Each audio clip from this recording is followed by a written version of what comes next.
6,600 pounds. This is a Passport 3350 bath and a half, 2-slide bunkhouse here at Haylett RV of Coldwater, Michigan. One owner, originally purchased here. Basically, the folks weren't using it how they expected to use it. Case in point, they've literally never used the sewer system, so no one's ever used the toilets even on this thing. It has had water through like the holding tanks and like the sinks and showers and stuff, but no one's ever actually used the toilets. They always use the park facilities. And they kind of realized, you know, this is a big long camper for us to not be using it, and they weren't really using the bunkhouse for the grandkids like they thought. So they swapped this out for a 27-foot couples camp in Class C, and off they went. I like to take a second to show the campers with the slides closed whenever I can, because it's a convenience thing that a lot of people like to know about. Hey, can I get through this thing with the slide outs closed? Now coming in through the main entry door, slides closed, you're looking at this right here, you're going, yeah, no way, I can't fit through that. Well, you see that bathroom back there? That's kind of our get out of jail free card. Now with the slide closed, we do lose hard access to the master bedroom and bathroom. However, we can still get to the kitchen, we can still get to the bunkhouse. If I slide through here, slide around, then you do a little bit of that sideways travel trailer shuffle. You know, you can slide back here and you can get the kids' stuff packed up, or you can send them back to do it. Now, a couple quick notes. When the folks originally purchased this, they had carefully removed the sofa. You can see they didn't just bust it out of there. We're going to get that replaced. In fact, you're going to see that in a few seconds. One other note, if you do need to get up to the master bedroom and bathroom, the control panel's right there. So if you walk in that door, you nudge the button for 4 or 5 seconds, you can get into the bedroom and bathroom, pack up, and then close it up behind you. The one thing you don't want to do is partially open it and then sleep overnight, especially if it's raining, because slides are intended to be all the way in or all the way out and not really halfway. So let's see what the new sofa looks like, shall we?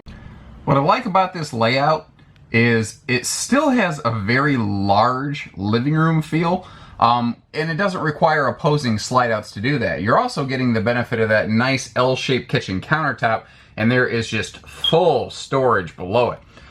Another thing I like about Passports is they don't cheat the upper kitchen cabinets. They are the same depth as the microwave. They're not sunken back to make the camper look and feel bigger and be lighter in weight, but that's a huge lack of function when you start stealing from cabinets like that. So they still have everything where it counts. Central air, central heat, LED lights, you know, everything that matters, nothing that doesn't. That's the general message of the day here on this camper. I do want to address one thing real quick. It doesn't take a rocket scientist to look at this and say, that couch is a bit of a mismatch. Well, it's also one that didn't cost you any money. When the previous owners bought this from us here at Haylett RV, they actually had our team remove the original jackknife sofa that was in this. They just didn't want it there. They wanted to put their own like rocking chairs there.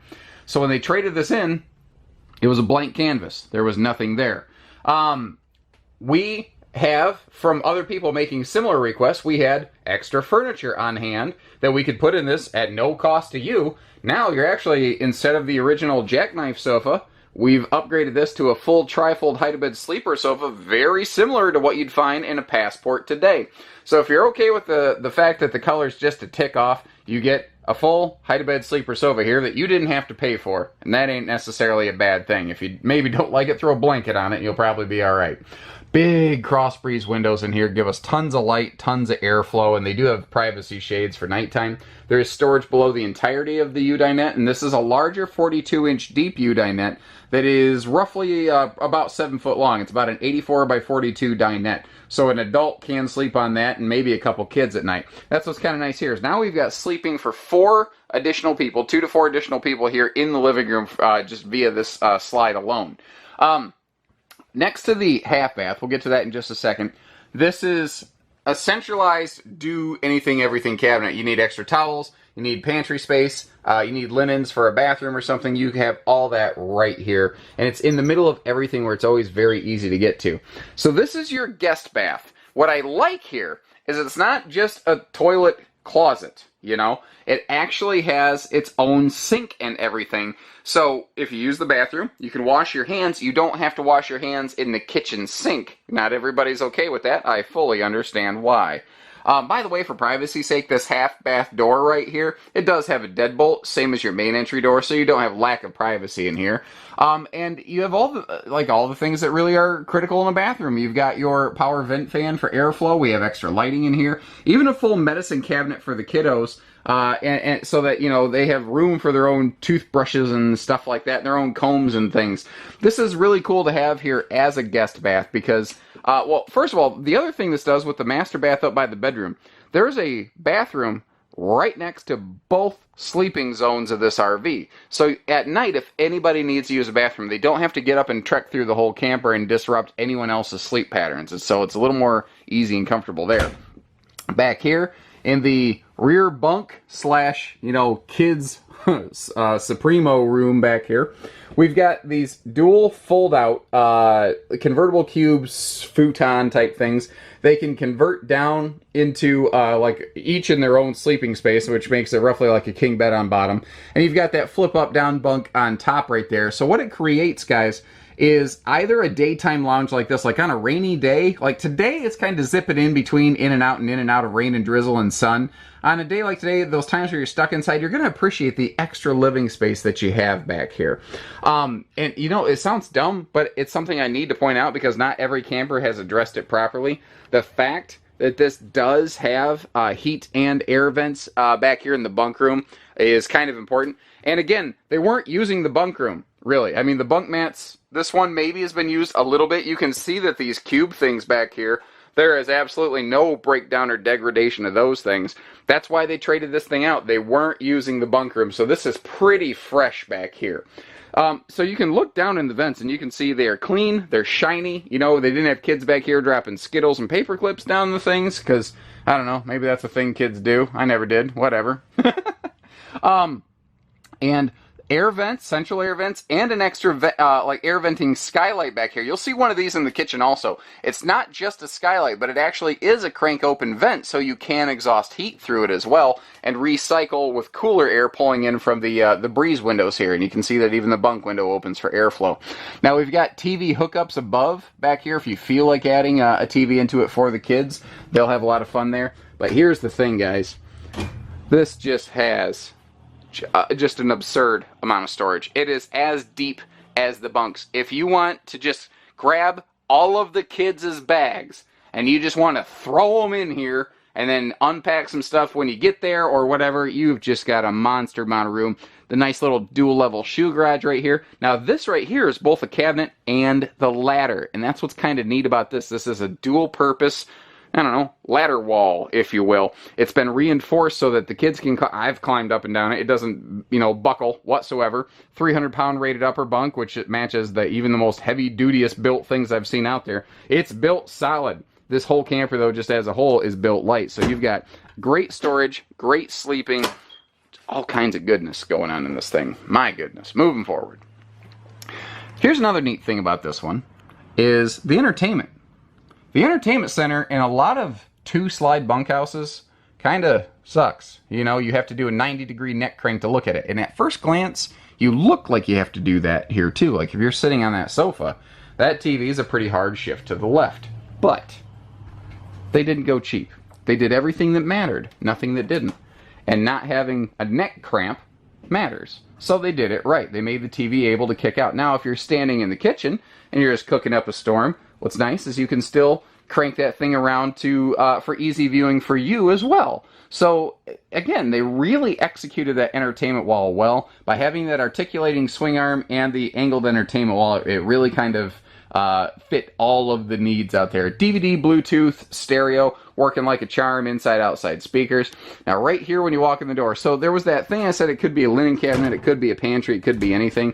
You don't necessarily have to use it as a pantry. You kind of have another alternative over here, right, you know, kind of by the kitchen or the entry door. This is very nice to be able to like open the door when the slides are closed and pack it up. Plus, having a coat closet by the entry door. That's a hard thing to find in a lot of two-slide bunkhouse campers, and they really nailed that here. And they also put the control panel way up here, where little kids who shouldn't be messing with things because they could break them, can't reach it. Now moving forward, this is what's kind of cool. Remember, this is a bath and a half. So this is a purpose-built mom and dad master bath up here. We have a shower instead of a tub. and that is exceptionally uncommon.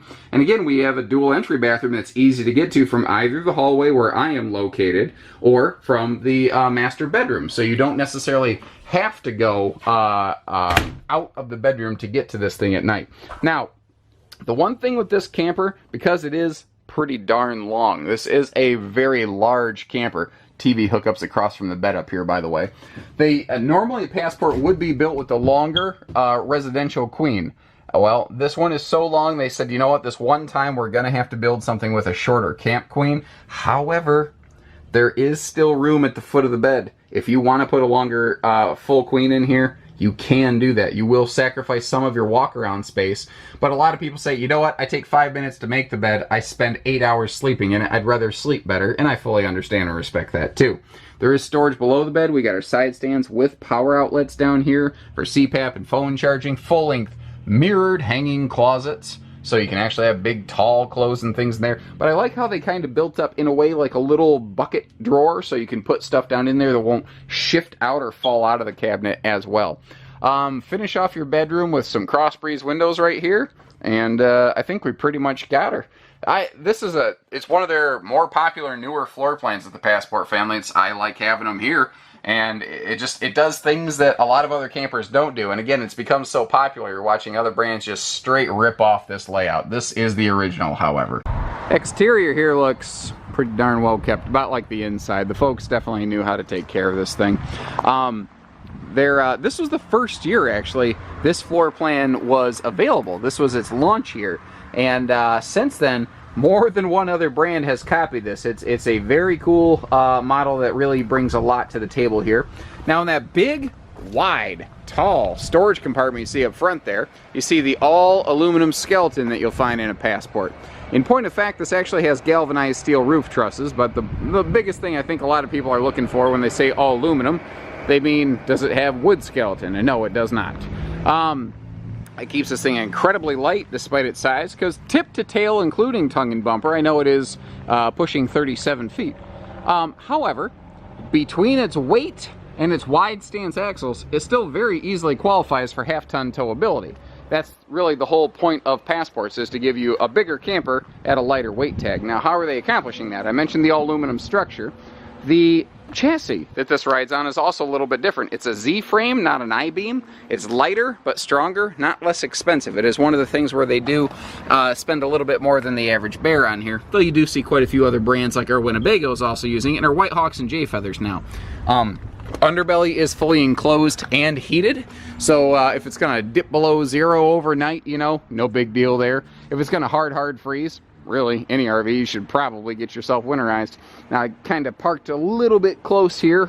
When they told me where this was, I didn't have a chance to get around it before other stuff got parked near it, so pardon me for the super shoddy camera work for a second there. Now, what I like about this, it's lightweight, but it's full size. Like you see, we have full 3-foot deep slide outs here.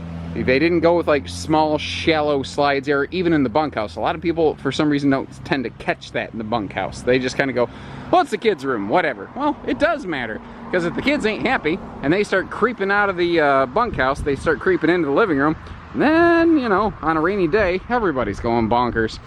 I like how the power awning here, first of all, this power has LED lighting, and it is easy tilt, but it covers both entry doors. Like you see that half bath entry door open right there. The one that we went through earlier when I was kind of showing you how to get access to things. Now, on the back here, we have an outside utility shower, which is very conveniently placed, because like if the kids were in the lake or playing in the mud or something, you don't necessarily want them just to run straight in, even though there's a half bath right there, and the master bath with the shower is not too far inside that entry door.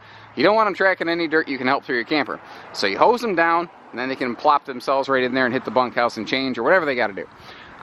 The low-profile outside kitchen here that Passport uses is something that they use to great effect all over the place in their lineup. And I think what makes theirs work so well is they took the time to add these extra little wing-out countertops right here, and it gives you, you know, horizontal flat prep space that a lot of outside kitchens simply lack. And of course, my favorite part of the outside kitchen is always Dad's medicine cabinet.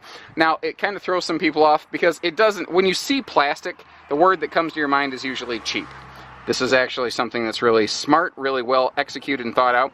This water connection right here is like an air hose style connection. So your little, I call it scorpion tail sink, can be removed. And it has this handy little coil hose here, which the previous owners never used. What I like about the coil hose that hooks right into that faucet is that it has a residential fitting end on the back side here. So if you want to get a handheld little garden sprayer, it can hook right on there. And that is a handy little campsite cleanup thing. So the entry doors are strutted, so the wind won't rip them open, the kids can't fling them open. And again, having direct access to the bathroom here is super handy. Bath and a half bunkhouses like this are an extremely new concept in the travel trailer world. This is the first used bath and a half bunkhouse travel trailer we have ever had here at Haylett RV. They are not a thing that you usually find in the market. I don't expect this one to last long, especially considering no one even used that toilet, ever. That was basically just like a wasted room to these folks. Aluminum wheels still looking good. The wide stance axles are helping with your towability, especially the large SUV and half-ton towability, because it helps manage and eliminate the side-to-side wiggle and the front-to-back bounce. That's what these things do right here. And you can see that the tires are not garbage, they're not weather checked. All the seals on this thing look good. Everything on this looks pretty darn sharp. Overall, I couldn't be much happier with the general condition of this thing. Now, one question we do get on these bath and a halves is people go, well, I know that Passports have a black tank flush, but what about the other bathroom? And the answer is you have 2 black tank flushes on this, one for each bathroom, because they each have their own black holding tank. So that's an area where this one actually has some really impressive holding capacities. For more information, give us a call. We do hitching, pieces, parts, trades, financing, truck and trailer package deals, RV delivery, and everything between. So take care, stay safe, have fun, and happy camping, everyone.